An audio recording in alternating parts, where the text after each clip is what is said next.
exatamente no versículo 3, que Jesus subiu a Jerusalém. Na ocasião estava havendo a festa da Páscoa. Todo varão judeu deveria fazer uma peregrinação até Jerusalém nesta ocasião.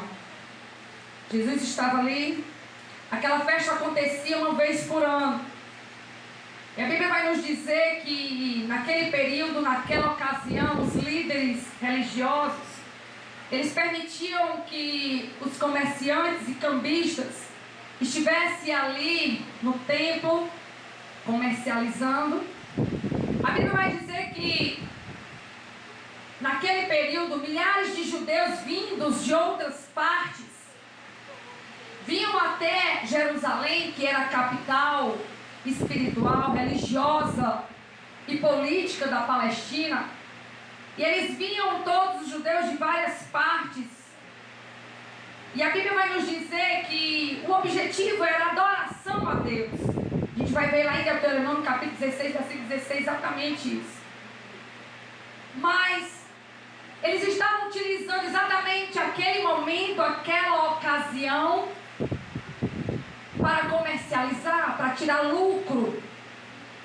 Jesus estava ali no meio e vendo tudo aquilo, os cambistas cobrando taxas exorbitantes da troca da moeda, judeus que vinham, traziam seus animais para sacrificar, mas que não poderiam trazer o animal de muita distância, porque ele vinha imperfeito, não dava para sacrificar, não dava para apresentar. Aquelas pessoas ao redor ali que vendiam animais, elas ganhavam muito, elas lucravam muito, porque elas cobravam muito mais do que era cobrado dentro dos campos na venda de animais para sacrifício.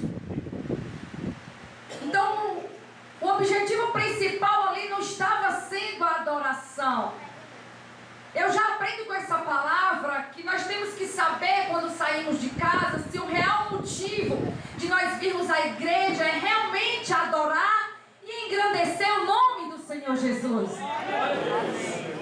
Precisamos prestar muita atenção quando nós adentramos nesta igreja, não no momento em que vimos a igreja, mas antes disso, precisamos nos preparar para prestar culto, louvado seja Deus, sincero e agradável a Deus. Não era o motivo correto que eles estavam fazendo. Eles estavam aproveitando a situação para tirar proveito, para tirar lucro. Tudo isso a gente vai ver no capítulo 2, do versículo 13 em diante. Jesus se ira, derruba tudo. Os irmãos conhecem bem a palavra. Não façais da casa de meu pai vendas. Há um diálogo entre Jesus e os discípulos, quando ele fala que derribaria aquele templo e restauraria em 3 dias. Os discípulos não entendem, ele explica. No versículo 23 do capítulo 2, a gente vai ver que aquelas pessoas, vendo Jesus na ocasião da festa da Páscoa, vendo os sinais em que ele estava ali fazendo, realizando, a Bíblia vai dizer muito bem que aquelas pessoas creram no Senhor.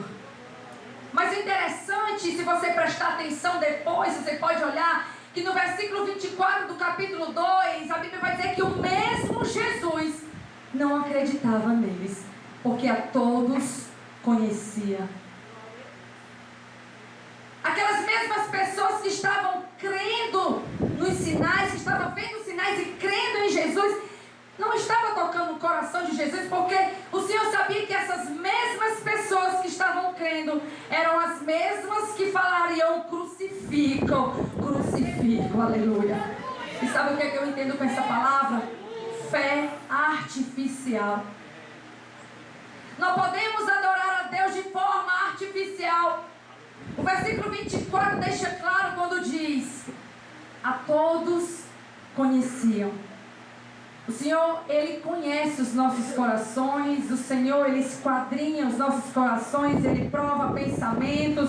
Ele conhece a minha vida, a tua vida, aleluia. Ei, louvado seja Deus. Então é necessário a gente se preparar para estar num culto desse. Não apenas vir para cá para ver o que está acontecendo, olhando para um lado e para o outro. Ei, é necessária adoração sincera ao Rei dos Reis e Senhor dos Senhores, aleluia. O mesmo Jesus não confiava naquelas pessoas.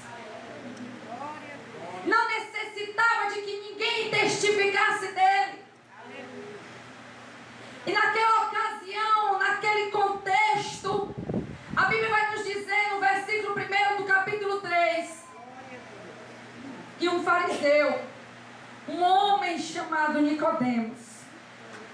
Vai ter com Jesus à noite. Reconhece que ele é mestre em Deus. Reconhece que ninguém que não fosse de Deus faria aqueles sinais. Aleluia. E eu estava entendendo e prestando atenção em cada palavra desse versículo.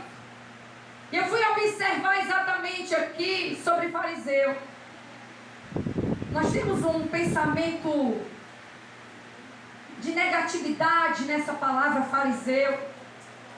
E eu olhando aqui a Bíblia de estudo e fui lá em fariseu. Quem eram os fariseus? Quais suas práticas? Eram grupos religiosos que eram orgulhosos, que se preocupavam excessivamente com a aparência. A Bíblia vai dizer que eles colocavam as suas leis acima das necessidades humanas. Eles queriam em todo tempo matar Jesus. E um homem chamado Nicodemos vai até Jesus. O poder do Senhor chega até o fariseu. Louvado seja Deus. Talvez aquelas pessoas que você não dá nada por ela. Talvez aquela pessoa, aquele jovem que você observa e olha assim, não, esse aí não tem condições. Talvez o Senhor esteja olhando para ele essa noite e dizendo, esse aí é meu. Ei, eu entendo com essa palavra que no meio de joio tem trigo. No meio de joio tem trigo. Não generalize, aleluia, louvado seja Deus. No meio da mocidade tem jovem que ora. No meio da mocidade tem jovem que busca, que jejua, que busca Deus. Não generalize, aleluia. Costumamos ouvir a mocidade. É difícil trabalhar com mocidade. A mocidade não busca Deus. A mocidade isso. A mocidade aquilo. E o Senhor fez entender no meu coração que nós não devemos generalizar. Nicodemos era fariseu. E o poder do Senhor Jesus alcançou aquele homem. Aleluia, louvado seja Deus.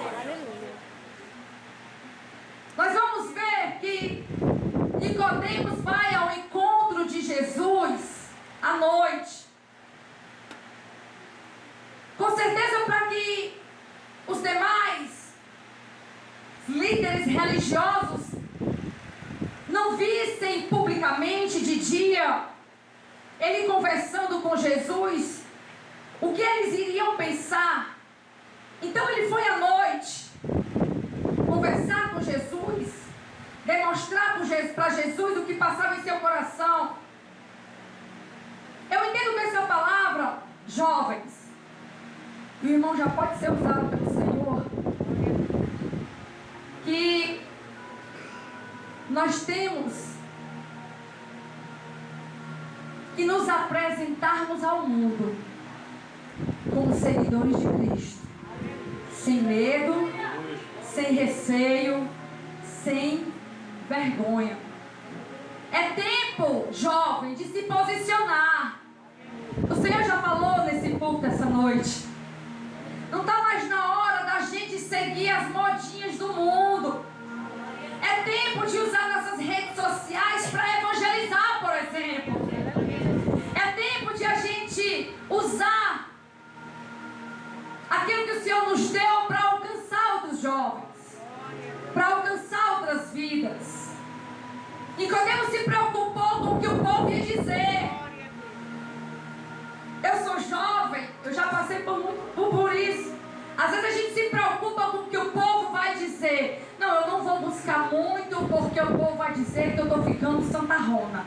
Não, eu não vou orar demais porque o povo vai dizer que eu só quero viver na igreja. O que meus colegas da faculdade vão pensar? O que os meus colegas do trabalho vão pensar se eles souberem que eu estou indo para uma vigília, ou se eu estou evangelizando nas redes sociais, ou me posicionando contra as ideologias que estão sendo pregadas aí. Ei! É tempo de se posicionar, aleluia.